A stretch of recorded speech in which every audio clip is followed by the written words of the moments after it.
महाबळेश्वरचा वेण्णा लेक तलाव ओव्हरफ्लो, स्थानिक नागरिकांना मोठा दिलासा. वेण्णा तलावाच्या पाणी पातळीमध्ये वाढ.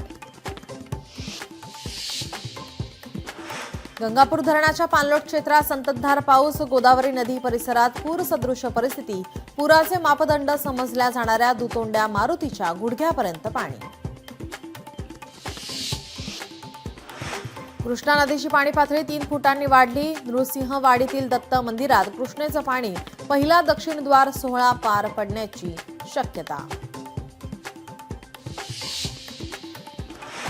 विठ्ठल रुक्मिणी मातेच्या चरणी सोन्याचा तुळशी हार अर्पण. यवतमाळमधील भाविकांकडून सोन्याचा हार अर्पण. 17,68,000 किमतीचा सोन्याचा तुळशी हार अर्पण.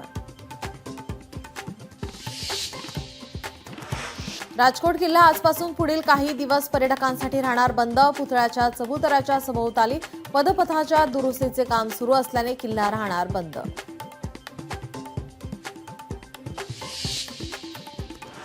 कर्नाटक राज्याच्या धर्तीवर महाराष्ट्रामध्ये सिंचनासाठी पाणी देण्याचा प्रकल्प राबवावा. माढ्याचे खासदार धैर्यशील मोहिते पाटील यांची मागणी. देहूमध्ये मुख्यमंत्र्यांच्या अंगरक्षकालाच मारहाण. संस्थानाचे विश्वास्त भावार्थ देखण्यांकडून मारहाण. संत तुकोबांच्या पालखी प्रस्थानावेळची घटना. अहमदाबाद विमान दुर्घटनेनंतर कोल्हापूर जिल्हा प्रशासन सतर्क. कोल्हापूर विमानाला अडथळा ठरणाऱ्या 83 ठिकाणी कारवाई होणार.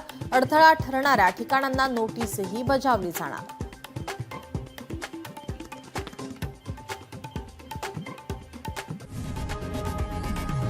लोकशाही मराठी ऐका, पहा, जागरूक रहा.